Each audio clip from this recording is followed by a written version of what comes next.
Showbiz তারকাদের মিলন মেলা আর প্রতিভার স্বীকৃতির এক অনন্য উৎসব হয়ে গেল Bangladesh institute of film and arts BAIFA আয়োজিত চতুর্থ বাইফা অ্যাওয়ার্ডস 2025।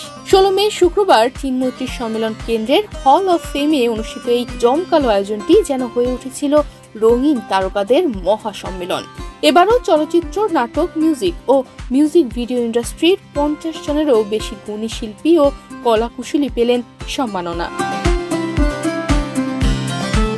এবারই প্রথম আজীবন সম্মাননায় ভূষিত হন দুই নৃত্য কিংবদন্তি শামীমা রানীপা ও শিবলী মোহাম্মদ। অনুষ্ঠানের সবচেয়ে আলোচিত সম্মাননা লাইফ টাইম অ্যাচিভমেন্ট অ্যাওয়ার্ড পেয়েছেন বাংলাদেশের প্রবাদ প্রতিম অভিনেত্রী ববিতা।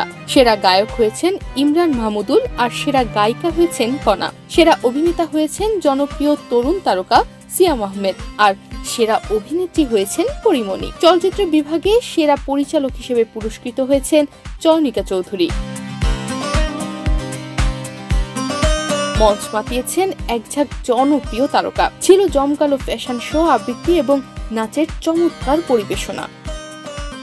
অনুষ্ঠানের প্রধান অতিথি ছিলেন ইশরাক হোসেন, যিনি ঢাকা দক্ষিণ সিটি কর্পোরেশনের নির্বাচিত মেয়র।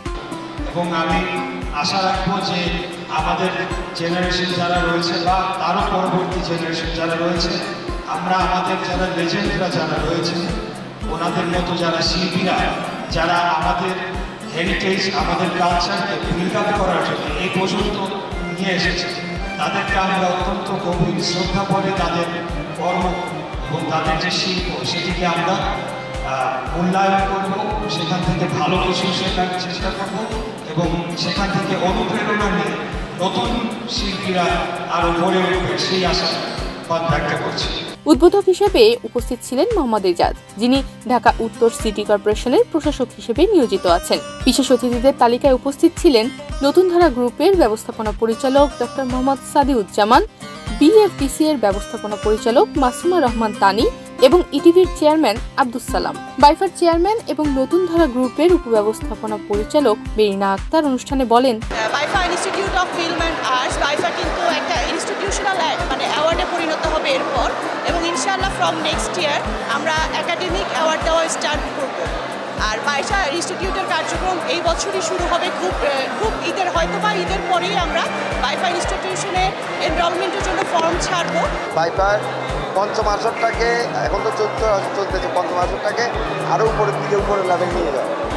তো সেক্ষেত্রে আমাদের এটা অলরেডি প্ল্যানিংও চলতেছে যে এখন আমি সবাইকে ধন্যবাদ জানাতে চাই যে আমাদের সাথে থাকার জন্য। আগামীতেও যেন আপনাদের সহযোগিতা কামনা করি।